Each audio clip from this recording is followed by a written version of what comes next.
Thank you and good afternoon. Today, the international community has united around President Hassan Sheikh Mohamud and the people of Somalia as they build a new future for their country. This is not just vital for Somalia, it is vital for Britain, for our national security, and for the security of our allies all around the world. In recent years, we've made real progress against Al-Qaeda in Afghanistan and Pakistan. But new terrorist threats have emerged in parts of Africa.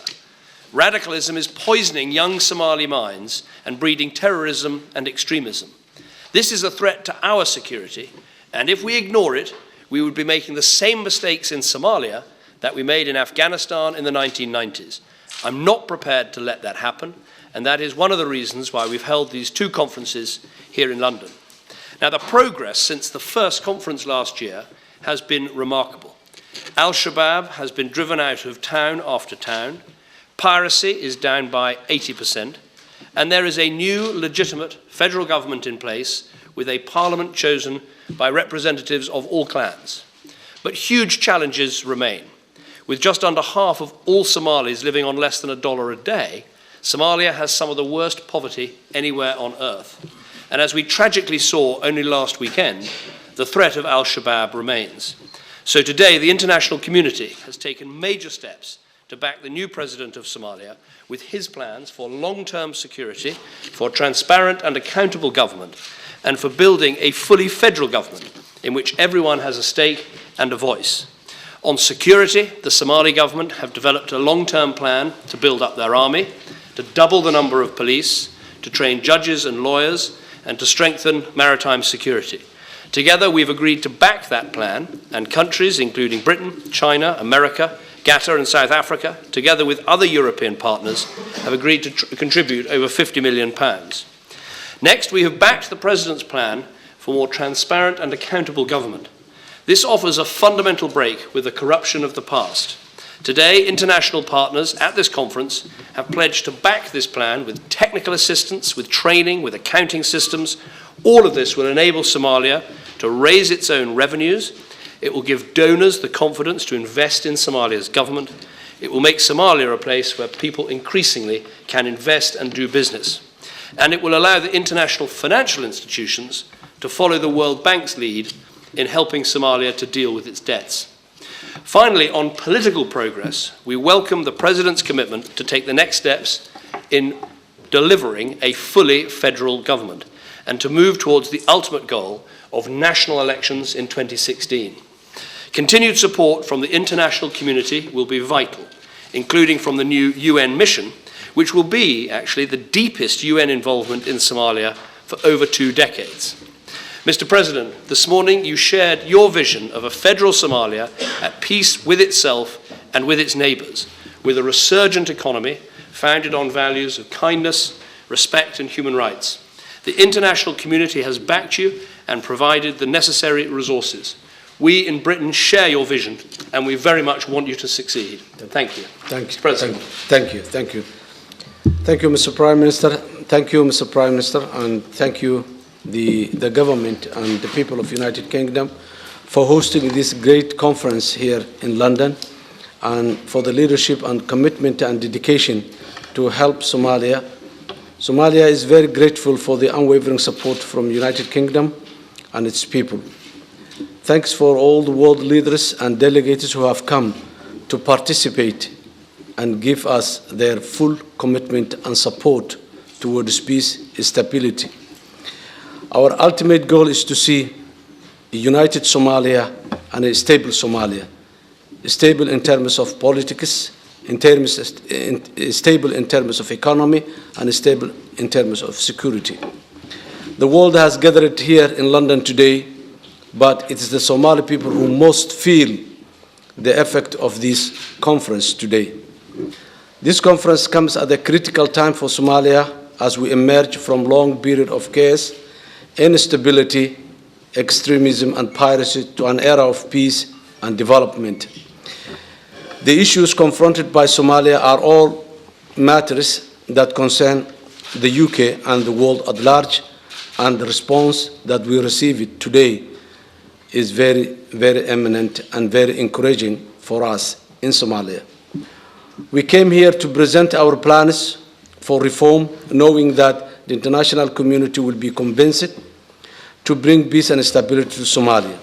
The world has a partner it can trust. We are working hard to reform our country despite the great challenges that are in place. The time to help Somalia is now, and today the world has proven that they captured this time and the essence of its importance. We cannot allow the immense progress we have made to be wasted, and the world has stand our side to make sure that that does not happen. We are starting to see signs of recovery and economic revival in Somalia.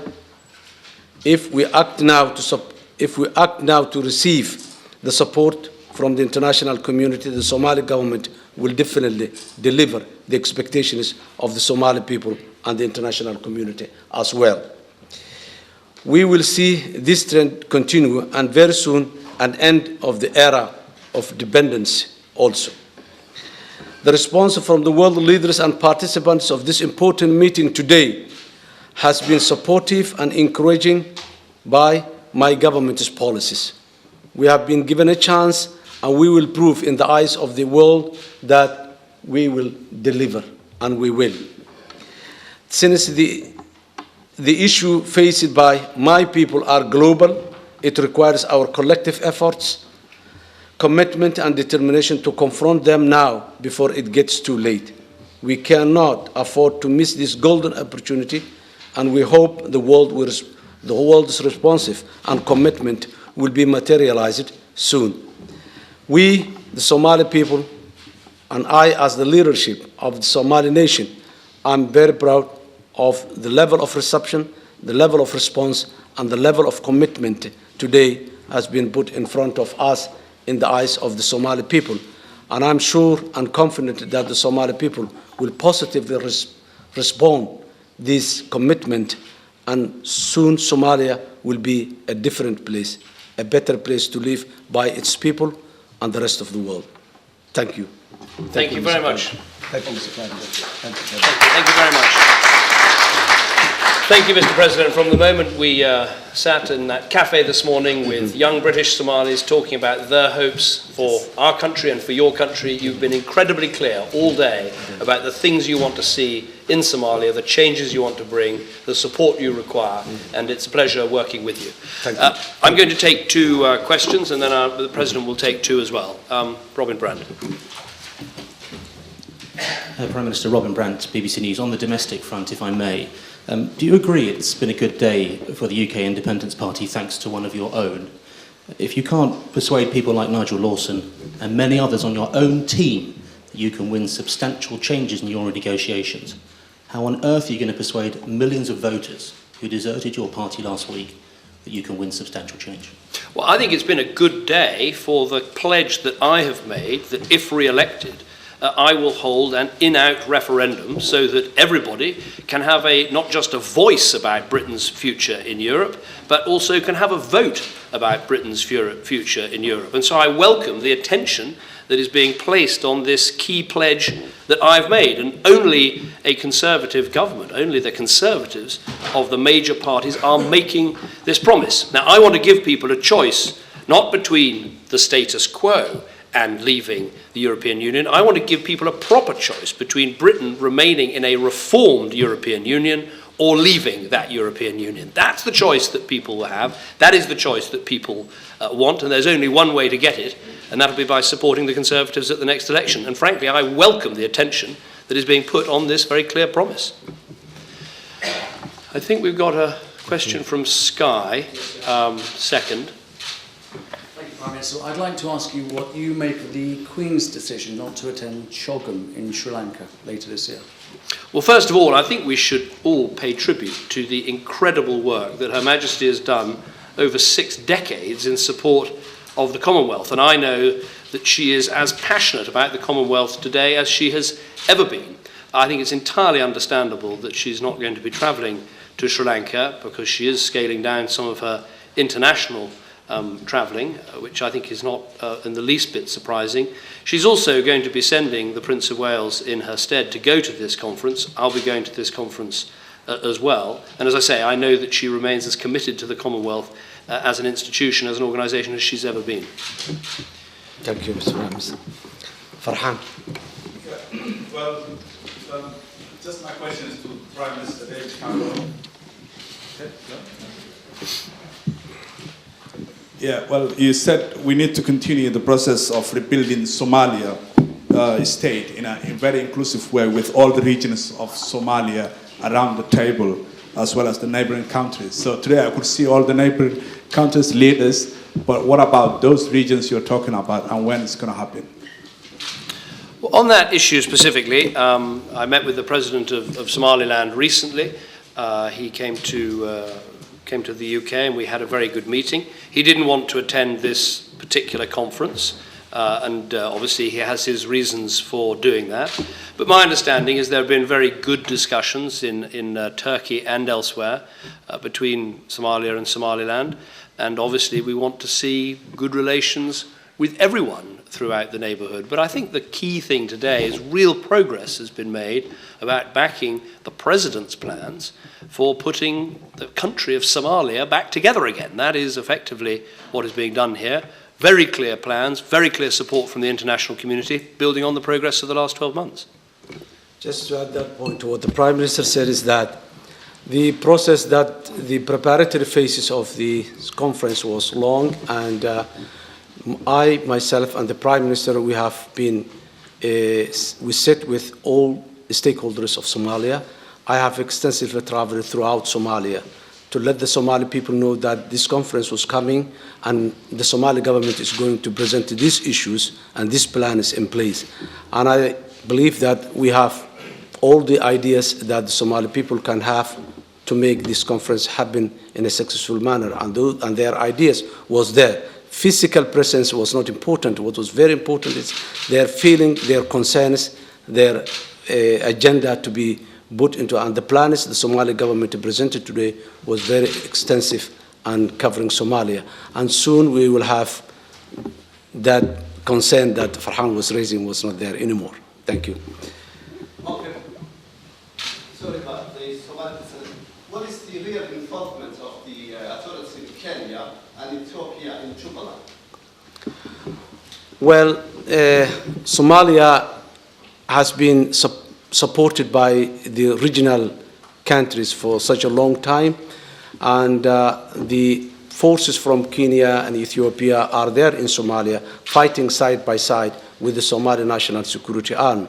All we know and all we have seen in the past is their role is very supportive, very constructive, and aiding the Somali government to extend its authority and present the future of this country to the people.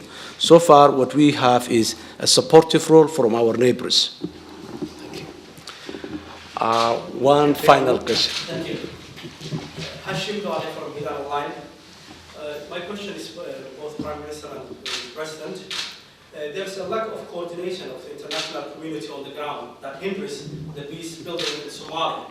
Is this conference will address that very issue? Because the bilateral intervention is hindering the peace process of Somalia, whether it's neighbors, whether it's international community. Will this be addressed and we will have one process for the Somali home to bring back the peace, or it will be always scattered as we have seen in the past? Well, the aim, I would say, Mr. President, is to bring all the parties together, and you've had the international organizations, neighboring countries, regional powers, European powers, all sitting around the table trying to agree one plan, which is the President's plan. And I think that's what's been encouraging today. Clearly, it will be helped when the level of security and safety in Somalia is such that more countries will be able to return there with their embassies. I'm very proud of the fact the British have reopened our embassy in Mogadishu, and obviously as more organizations and more countries are able to return to Somalia, and as you get this deep UN involvement I was talking about, I think it will be easier to have greater coordination than perhaps there has been in the past.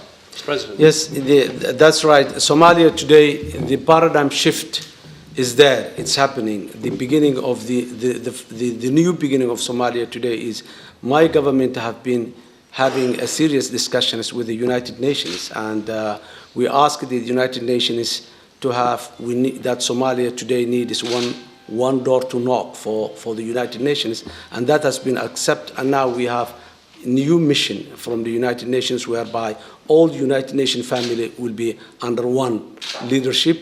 So that improves the level of coordination from the United Nations and from the African Union.